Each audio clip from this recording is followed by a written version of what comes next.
We just want to do a little bit of for sale by owner scripting. We'll go into the resources of where to find for sale by owners and the best practices to follow up with them and to get them to list with you.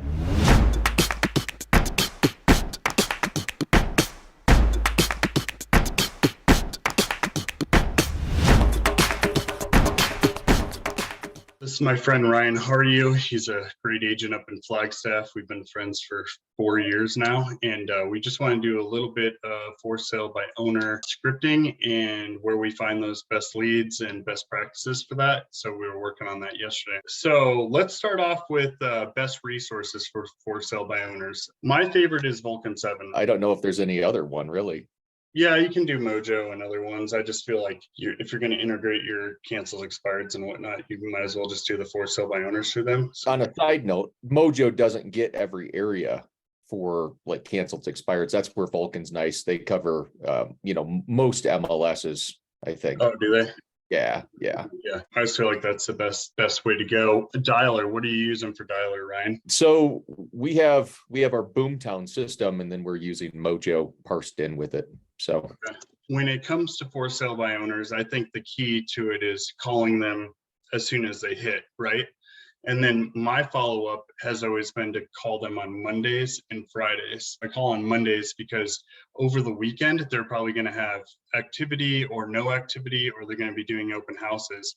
And that's what's going to burn them out, is the longer that they have to market their own property, show their own property. That's what's going to drag them out and lead them to listing with a real estate agent. Well, and I think they're at their lowest point on Mondays as well, too. Exactly. They're at their lowest point on Mondays, because they thought the weekend activity was going to be really good. It didn't bring the activity that they wanted. So one of the things I always say on a Monday is I say, hey, did you get any offers? Most of the time they're going to say no. So what I say is, well, I was just looking at my hot sheet and we put, 34 under contract. So always have the agent look at their hot sheet so that they can tell the for sale by owner how many went under contract over the weekend, whereas theirs didn't go under contract over the weekend. That's a huge point. That is a really good point. I'm going to write that down. And then I call them on Friday. You can call them on a Thursday or a Friday. I prefer Fridays, just see if there's anything that they need. If they need a new market update, meaning they need a new CMA, if they need any open houses, or if they have any questions before they start the weekend. And sometimes they'll just have you come over on Saturday and just sign listing docs or that night, because they're just so burnt out on the idea of having to stay home all weekend. So put that in. Generally on Fridays, you want to offer a CMA, you want to offer open house and any other resources that might help them to get their house sold. So you want to become a resource for them. Also, they're going to be at a point where they're just thinking, I have to do this another weekend where I have to stay home and cancel all my plans so I can show my house and pre-qualify the buyers. One of the things I always ask, and you want to note this as a question to ask, is, so you'll be staying home all weekend to show the property to buyers? Okay. Do you pre-qualify your own buyers? Okay. So those are some of the questions that I want to be noted in there. And then I think other questions that you ask is, do you have any real potential buyers at this point in time? Okay, no. And the other question that you want to ask is, are you getting a lot of people that are just looking to do own to rent or lease to own at this point in time? That's a good one. Because what you want to do is hit on their pain points, right? And put that in. Pain points are, they lose time on the market due to non-pre-qualified buyers, the time that they could spend with their family, and then just not knowing exactly how to market a property correctly, price-wise, pictures, descriptions, etc. And then the other thing on Fridays that you can lean into is pull the hot sheet again, let them know how many properties have gone under contract in the week. So you're going to hit how many have gone out under contract over the weekend, and then how many have gone under contract during the week, to let them know properties are still moving. Because a lot of times they're going to be like, why hasn't my property sold? You can go over the questions with them that they ask, but they're going to say, why isn't my property sold? And your response is going to be, well, that's crazy. It hasn't, because we've had 45 go under contract just in the last 72 hours.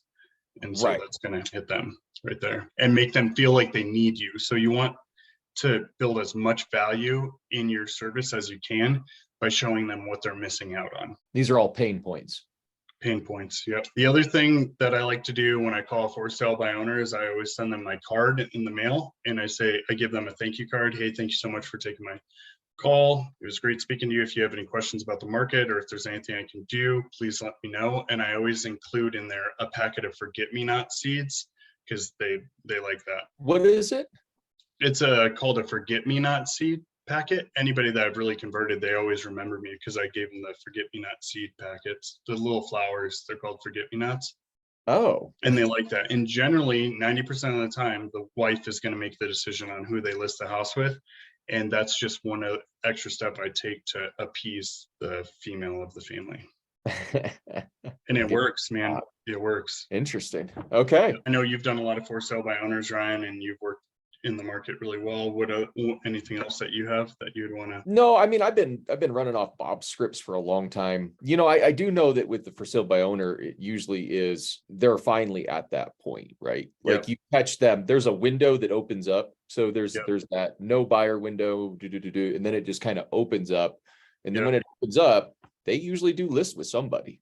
Dude, and that's why I'm following up with them on Mondays and Thursdays or Fridays, because I want to make sure I hit that window.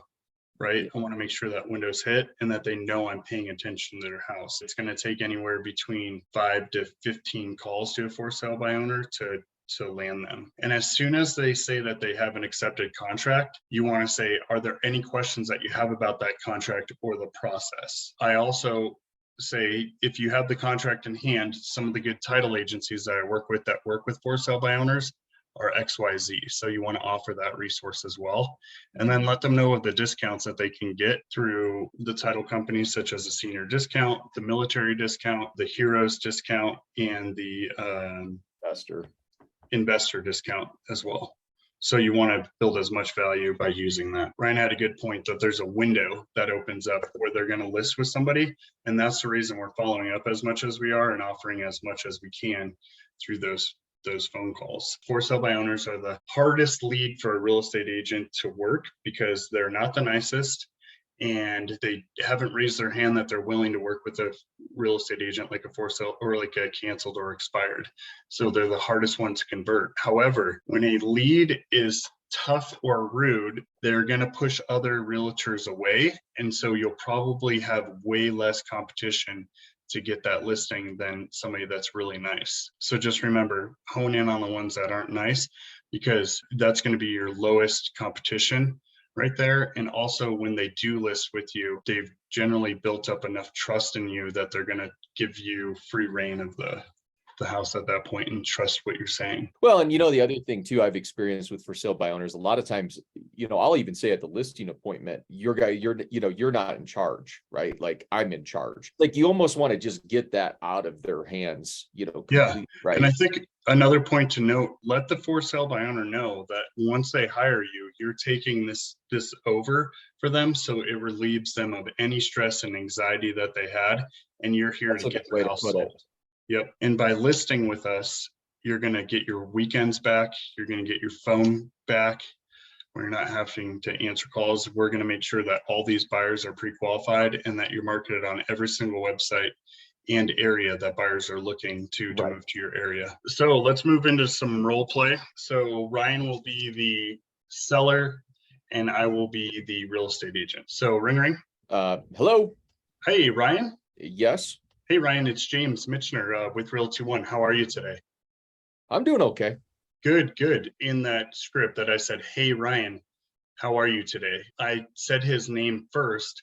That way it didn't come off as a sales call and they were a little bit more open. And note, if you say, is Ryan there or is this Ryan, right away they're going to be like, damn, it's a sales call or it's another real estate agent trying to call me. I use that one too. I always say, hey Bob, hey Patricia, or hey Mrs.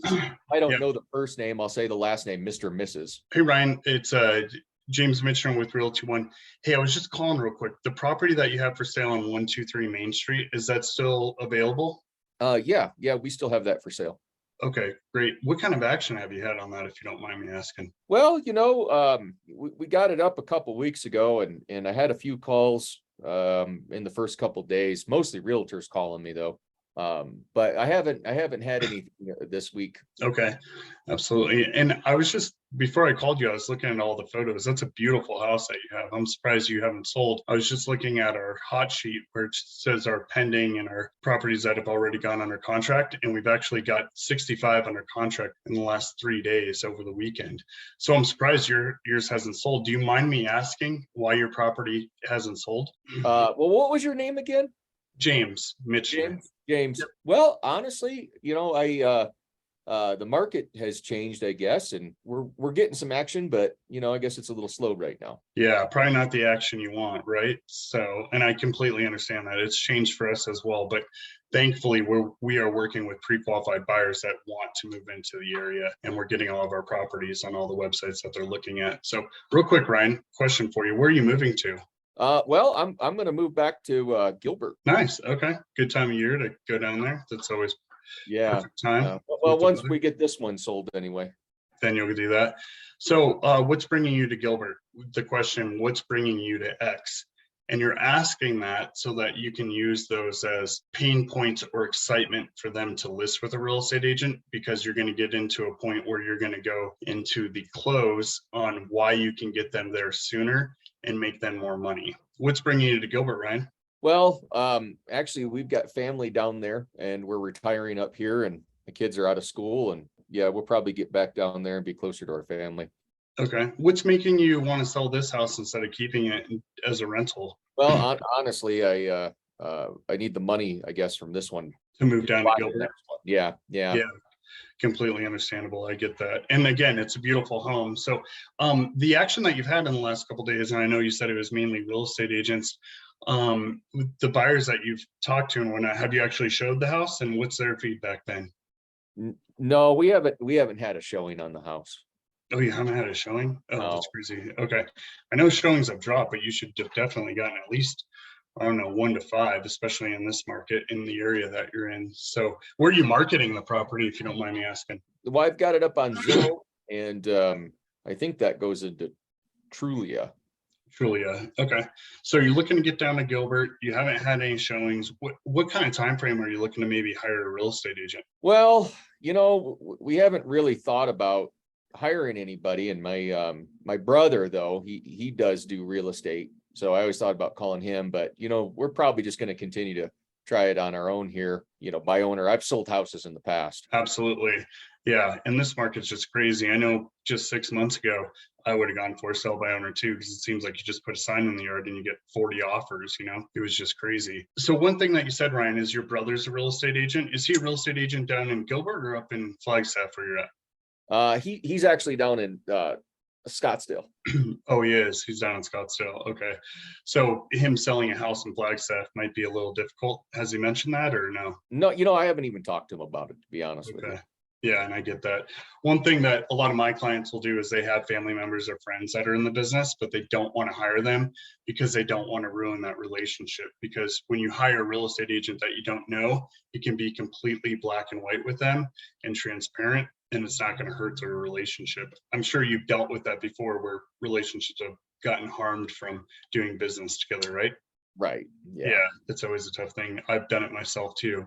Knock on wood, hopefully I don't do that again. Question for you. I know that you said you wanted to keep it for sale by owner for a while. I listed and sold 57 for sale by owners last year, Ryan. And the number one question I always ask them is, there's always a number that you want to net at the end of the sale, right? So at the end of the sale, you want to get a certain amount of a check after closing costs, correct? No, we obviously need to hold on to as much of that as we can to buy the next one. Prices are expensive down there. Yeah, everything's just crazy right now. Ryan, let me ask you this, because I ask everybody, if I could get you that number that you want to net after commissions and closing costs, would you even consider talking to us and see what we could do to help you? Well, yeah, maybe. I might be open to that. And before you went for sale by owner, I'm sure you looked up like how to do for sale by owner, the difference between using a real estate agent and going for sale by owner. Is that correct? Yeah, no, I did some research on it. Okay. Did you see the one stat that always stands out to me too, and I think it's kind of crazy, is real estate agents can generally get you 8 to 13% more than national for sale by owner gets? No, I didn't see that stat. Yeah, and a lot of people don't realize that. So they think, oh man, I'm losing out on 6% commission. But what you're really doing is you're going to make 2 to 5% more than you would if you just hired a real estate agent. Partly that is because obviously we're going to get you into websites in our database where we have as many eyes on the property as possible. So you're going to get real buyers that actually want to see the property. I'm assuming you want to get as many eyes on your house as possible, right? To get the best price? Yeah, we would like to get it sold. And when it comes to negotiating the contract and whatnot, a lot of buyers will try, especially for sale by owners, hit you on the inspections to get the price lowered, that's another way that we're able to leverage and get you more money for the house. So what is that number that you're looking at to maybe net, Ryan, if you don't mind me asking? Well, honestly, I need to go down to Gilbert with $800,000 in hand. Okay, so 800,000, and you're listed at 950 right now, is that right? So 950. Yeah. Okay, and you want to net 800. Do you have a mortgage on the house, or? I do. Yeah, I You do. do. So that I Okay. didn't include that in there, but yeah, I do. That Okay. would be the number that we need to get to the next one. Okay, so, and I'm just asking these questions that way I'm not taking up too much of your time, mine and whatnot, if we do end up meeting. But you said 800,000 is kind of the number that you want to be at. What do you owe on the property right now? We owe 375,000. 375. So let me just do some quick math real quick, Ryan, see if I can even net you that number. Mm-hmm. That way I'm as upfront with you as possible, because the last thing I want to do, come over, take up your time at dinner or with your family, and then us not be able to work together because I'm unable to get you the number you want. So you're at 950 is what you have it listed at, which, if you don't mind me asking, where did you come up with that price? Well, Zillow has that, what's that thing they call it? The Zestimate? Yeah, the Zestimate, right? Right. You know how many people are pulling up those values for your property, Ryan? 0. So Yeah. It's just an algorithm that they try to base that off of. So I always find it really funny when they tell me what my value of my property is. I'm like, no way. What I'm doing is I'm just building rapport and letting them know that I've been in this situation. I've helped other people, and that Zillow is not going to be as accurate as what a real estate agent is. So 950 is what you have it listed at. I'm just going to do some reverse engineering of these numbers to see if something would work for you. So what I do is I just multiply the commissions and the closing costs. So I'm at 0.93 is what I multiplied that by for you, Ryan. That's going to come out to 883,500. And then I'm just going to subtract the 375 that you owe on the house and see if that's a number that would even work for you. So Ryan, what I'm coming out to is, and before I forget, are you military, veteran? Could you get a senior discount, anything like that? I can get a senior discount. Okay, so we'll bump that up a little bit. So what I'm coming out at, if we were to list the house for you at that 950 price, and after commissions, closing costs, and you paying off your mortgage, you'd be at 510,000. Would that be something that would work for you, do you think? Well, how much of that is your commission? Okay, so great question. And Ryan, I don't want you to focus on the commission, because again, when we get the property listed, we might even be able to get multiple offers for you, but also we're going to be able to negotiate this contract all the way through. So we're not going to let the buyer use any type of tactics to get you down on price. The commission is going to be the 6%, right? And then the 1% for closing costs. However, you're going to get a discount for the senior discount. But let's go back to what I had asked before. Does 510,000 seem like something that would work for you to walk away with on this? Well, I think we were hoping to get more. Okay. Yeah, and I try to be as realistic with everybody, so we're not taking up too much time, and that way you're not kicking me out the door being pissed off saying, oh, this James Michener guy came over and, sold me on something and took up my time. So what's the number that you were looking for, Ryan? That would probably give me a pretty good down payment on the next one. Okay. Yeah, the 510,000.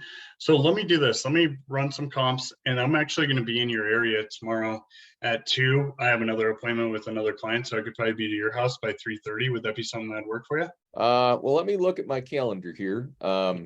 So you're saying you want to come over to my house tomorrow at 3:30? Yeah, I just want to take a look, show you what we can do for marketing purposes. That way, and I know you're not ready to list right now, Ryan, but that way you have the information so that when you're ready to pull the trigger, you have it all there for you. And I'm willing to do that for you free of charge. Yeah, I'll be home at 3:30. I work from home, so okay. You can stop by and take a look at it. Perfect. And I'm assuming your wife will be there as well, all the decision makers? I don't know on that one.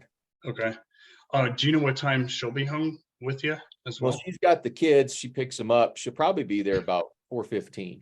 Okay. Note on this that you're asking if all the decision makers are going to be there. That way, if they end up wanting to list with you, that they can do it right then and there, and you're not having to come back for a follow-up appointment. Perfect. So let's do this. If she's going to be there at 4:15, I can up that appointment. Might take a little bit longer, so I'll give you a little bit of time. Let's shoot for 4:30. Does that work for you, Ryan? Yeah, that'd be fine.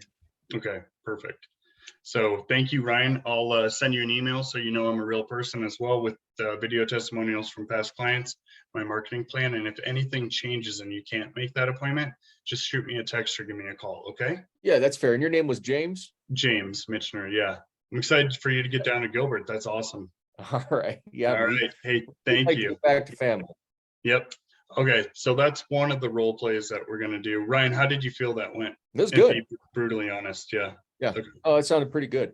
Okay. I wasn't trying to beat you up too bad. I just, those are the little things that they say, right? That come up. And you have to overcome the objections. Okay. So the next video that we're going to do role play is where I'm going to be a little bit more aggressive with this and see if I can land it on the first call and move a little bit quicker. I was trying to show you guys how you build rapport on the first one and ask those questions. Now we're going to speed it up a little bit for you. Call you, ring, ring. Hello. Hey, Ryan. Speaking. Hey, Ryan, it's James Mitchner with Realty One. How are you doing today? I'm good. Good, good. Hey, I just got a quick question. I won't take up too much of your time. The house at 123 Main Street, is that still for sale, or do you have an offer on that? Yeah, I've got it for sale. You got a buyer? Yeah, absolutely. I mean, that's what I do for a living. So, but I was giving you a call because I work that area quite a bit that you're in. So any of the buyer leads that we have come in, if there's something on the MLS that they don't want to buy, I know what's going on in the area. But other question for you real quick. You've had this up for sale, I see on Zillow, for 10 days. Is that correct? Yeah, it sounds probably about right. I don't know the day count. Perfect. Okay. And I know the market's changed just a little bit, but do you mind me asking why you haven't gotten any offers on the property? Well, we've had a few people look at it. I did have an investment guy call me with a cash offer, but we weren't interested in that. Yeah, giving you a nice lowball offer in this market. Yeah, that's what I would call it. I hate those. I own rental properties as well, and I'm getting those constantly. So you obviously had the house up for sale for 10 days. You've had a few showings, or those physical showings that you had from the buyer? Yeah, we did have one couple come over and actually walk it. Yeah. Okay. Do you mind me asking what their feedback was? Because I just looked at all the photos and all the information and description, and it's a beautiful house. And, I think the pricing is pretty good on that. Why don't you think that it's moved? What's the feedback you've been getting? We didn't get any feedback from them. Oh, you didn't? Okay. No, that's weird. No. So it really doesn't give you an idea. Actually showed up 15 minutes late for the appointment too. Oh, they did. Yep. I know how that is. So you're waiting around, getting the house ready. How long did they stay? I stepped out back, but I think they were here about 25 minutes. Okay, perfect. And I'm sure you got them pre-qualified and made sure they're legitimate buyers, right? Yeah. Yeah. Okay. So I worked that area a lot, obviously looked at your photos and whatnot. I think it's priced really well. Let me ask you this, Ryan. I sold 57 for sale by owners last year. A lot of those using the same marketing technique that I'm using now, just slight adjustments so that we can move the property a little bit quicker and get you top dollar. Obviously, there's probably a number at the end of the sale that you want to net, you and your family want to net in order to move on to the next place. Is that right? Well, yeah, we got a number in mind. Absolutely. So, question for you: where are you moving to? I don't know if you mentioned that yet or not. We're actually heading back to Dallas. Nice. Okay, what's bringing you back to Dallas? The Dallas Cowboys? No, not the Dallas Cowboys. We're not big football fans. Okay. But no, we've got job opportunities back there, so we're gonna head back to Dallas. Okay, so you're probably on a time frame of which you got to get the house sold in order to get to the job. Is that right? Well, I'm not in any hurry, but yeah, what I did is I said, hey, because he said it was a job. So usually when there's a job, there's a time frame, right? So you want to see if there's a time frame, that way you can hit that, because the for sale by owners are going to take anywhere from 20 to 40% longer to sell than they would with a real estate agent. Okay, so there's no real time frame. You can kind of start the job whenever you need to, Ryan? Yeah, I can Okay. I can get going when I need to. Yeah, and from the stats that we've seen, it generally takes for sale by owners 20 to 40% longer to sell than if they're with a real estate agent. So hopefully they'll allow you enough time. But question, if that number that you wanted to net, if I was able to get you that number that you have in mind after commissions and closing costs, would you be open to the idea of us getting together and seeing what we can do to help you get this sold? Well, I don't know how you do that in today's market, but yeah, maybe. Yeah. I'm just looking for a check. Yeah, and I get that question all the time. How are you going to do that in this market, right? But we have a database full of buyers that we work with constantly. My team sold X amount of homes this year, and we're going to get you on all those platforms. And we are only working with pre-qualified buyers. So that's the way that we're going to be able to do that. And if I didn't think I could do it, I wouldn't be making the call to you today. Quick question, what's that number that you're looking to hopefully net? That way I can see. What was your name again? James Mitchner. James. Well, honestly, James, I've got it up on the market for 650. I mean, I'll take 650. You would take 650. Okay. And then after your closing costs and any repairs that you had to do, what was the number? What was the check amount that you're hoping to get at closing? Well, probably like 635. 635. Okay. Yeah, you're kind of right in that ballpark right there. Let me ask you this, Ryan. So 635, so it's paid off, right? You have no mortgage on the house? Yeah, we own that one free and clear. Okay. I do. Before I gave you a call, I was looking at the numbers and whatnot, and I do think that you're priced right there with where you'd need to be. So if we did 650, the house is completely free and clear, right? Yeah, I own it. After commissions and closing costs, if we were able to get you a check of say 605 or whatnot for the house after everything's said and done, would that be something that would work for you to get back to Dallas? I might look at that. Yeah. Okay. Perfect. So I got another client I'm meeting with tomorrow at 2:00, and I could stop by your house around like 3:30, 4:00. Would that be something that would work for you? It'll take 15 minutes or so. Well, I won't be home tomorrow at that time.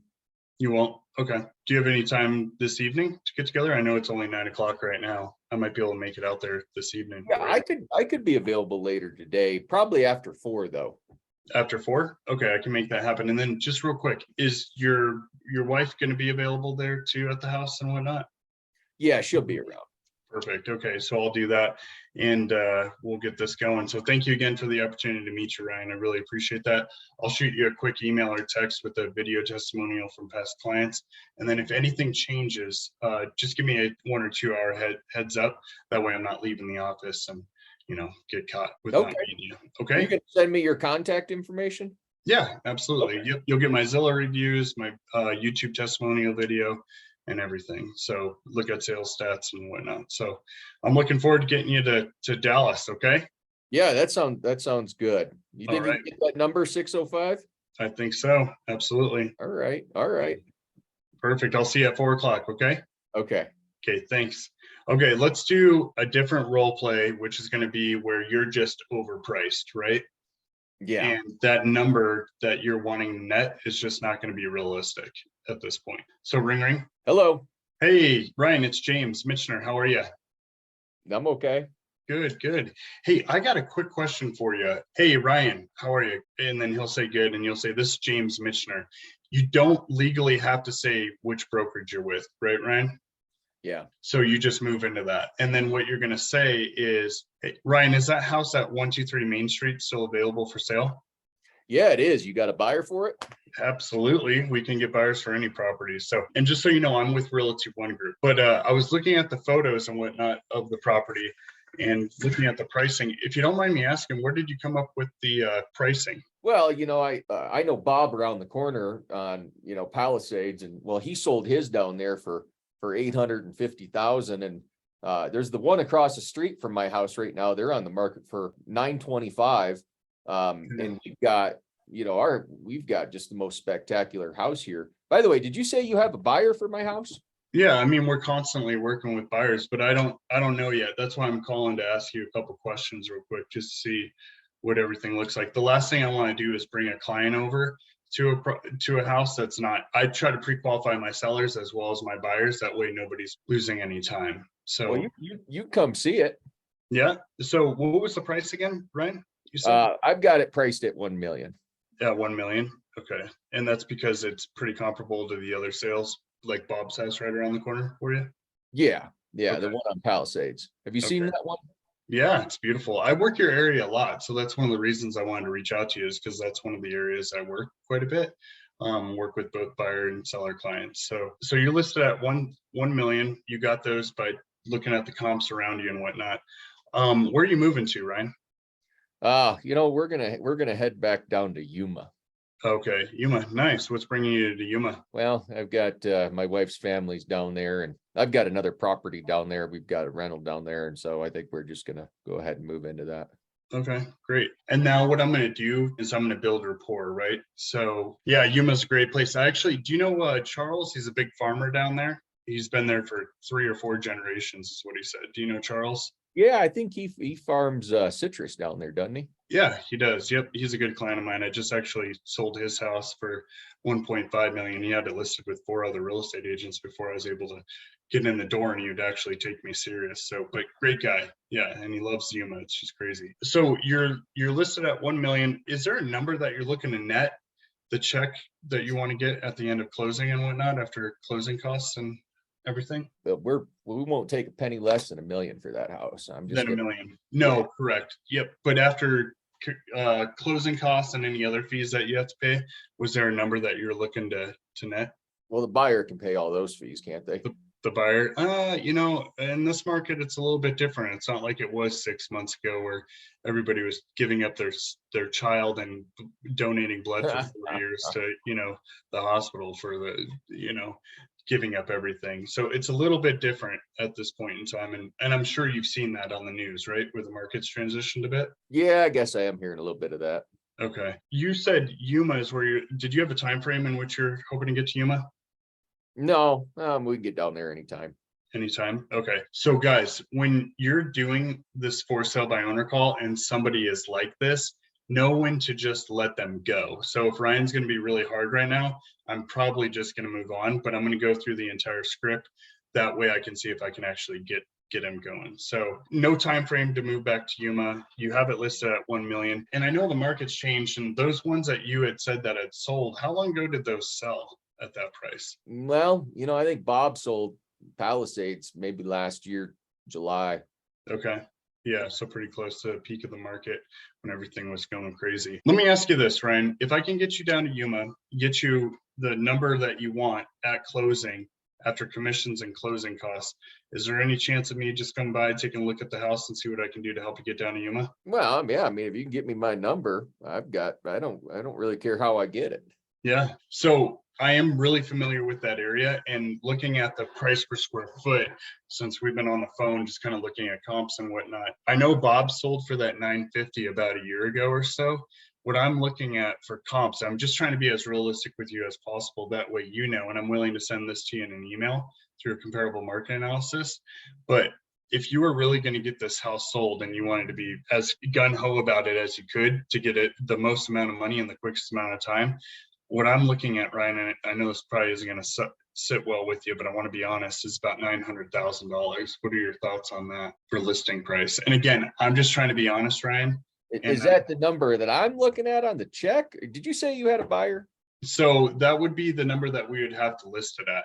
And to go back to your buyer question that we've already talked about a couple of times, I do have buyers, but in order to get your property actually sold, you're going to want to get as many eyes on that property as possible. So would 900 even be a price that you would be willing to list at? Well, how long do you think that would run? How long do I think that run? Well, looking at the days on market right now, and obviously those creeped up from like 3 days on market, where it's just fire sale and everybody was going crazy. Now we're at 47 days on market. And the most important thing that you can do for your property is make sure that you get the right pictures, the right description, and you get it out to every single website that you can and to every single buyer you can. But the most important thing is that you have an agent that's going to price it correctly the first time. That way your property is not just sitting on the market. And real quick, because obviously you're a smart guy, you own $1 million house and whatnot. When a property sits on the market for, say, 75 days, what's the first thing you think about? What's wrong with it? Yeah, what's wrong with the house? And generally there's nothing wrong with the house. The real estate agent or the for sale by owner just overpriced it. For one, the real estate agent, and I know you've gotten other calls, they're willing to list it just to get your listing. I don't want to do that to you. So what I wanted to do is make sure that I'm getting you top dollar for the property. And in order to do that, we have to price it correctly the first time. So that $900,000 price is, I'm doing that because I want to make sure that you're not just sitting on the market and you become another statistic, and that buyers aren't saying, why is your property still listed? What's wrong with the house? We want to make sure that we're getting as many eyes and as many real buyers on it in the first 21 days, because that's going to be the most important time for listing. So what was your name again? James. James, question. So you're saying that my house is, you would market it at 900. You haven't seen it. You might think differently after you see it, but how long is it going to take? At that price, it should take no more than 30 days to get the house sold, get it under contract. And then you're going to have another 30 to 60 days in escrow. Okay. So does that put me to Yuma by February? We got November, December, I'd say the end of January. Yeah, beginning of February at the latest, though. Okay. So if that's something that works for you, and again, I don't want to waste your time. I don't want to waste my time. I'm trying to be upfront with you as possible. And I know other agents have called you and said, oh, your price sounds great. They're just trying to get the listing and then they'll beat you down on price. I don't want to have that conversation with you and think I bait and switched you on this. I'm going in for the close right now. If you have time tomorrow, I'm going to be in your neighborhood at 4 o'clock and I can meet you and your wife. Would that work for you? Yeah, Nancy will be home. Nancy will be home. Will you be home as well, Ryan? Yes, we'll both be here. Okay. So let's set that time up for 4 o'clock tomorrow. I'll be there. I'm going to send you an email. That way you can kind of look at the comps before we meet, testimonial video, and then my marketing plan as well. If anything changes, please give me a call though before the meeting. Okay. Okay. Sounds good. All right. So you guys, that was a really, really hard for sale by owner. That was, that was tough. And Brian knows how it is because we deal with those on a daily basis. But if they're not, if he's like, no, $1 million and no more, no less, I might follow up with that guy once a week, right? To see where he's at. Right. But for the most part, I would maybe let that go depending on what his attitude is towards everything. Again, hopefully that was helpful to you, Ryan. No, it was good. It's always good to role play it a different way. It's funny too. And that's the stuff they say, right? You got a buyer? Yeah. You got a buyer? Yeah. And most of the time they're not going to ask like 3 or 4 times like Ryan did on that last role play. But if they do, you just have to divert them to, yeah, I already answered that question. But in order to make sure I have a buyer, I got to get all the information for you. And then you hit them like, I don't have a buyer at $1 million for your house, but if we list it at this price, I can get you a buyer. Well, and sometimes it's good, like you were saying, you just came out with the price. 900. It was just good to be honest, right? Because there's a big gap to bridge between. If you're $100,000 apart, if you're $10,000 off, well, yeah, we're doing business, right? But if we're $100,000 apart, we might not be doing business. Yeah, and if you're $100,000 apart in a declining market, what's the point of taking that listing? You're actually probably 850 anyway. It's just going to cause you more anxiety. It's just going to cause you more stress. Don't take that listing if it's going to be overpriced in this market. Yeah, I had one the other day that was a for sale by owner that they didn't want to put a lockbox on. He was adamant about no lockbox, and I just, well, what am I supposed to do, Don? Hide the key under the rug? Yeah. Where do you want me to put the key? And then that led to, well, I'll let him in. And it's like, well, I don't want to deal with that, so we're probably not a good fit. Yeah. Or Don, these are the reasons why you don't want to let them in, right? Yeah. Because you're hiring me to be that separation, and anything that they can ask you, they're going to ask you. And I don't want one answer to lead them to giving you a lower offer. Yeah. So, that was good, man. Good. Yeah. Let's do this again, Ryan. Okay. For it. Yep. No, absolutely. Cool. All right. Thank you, Ryan. RYAN HARJU, Flagstaff, if you guys have any referrals.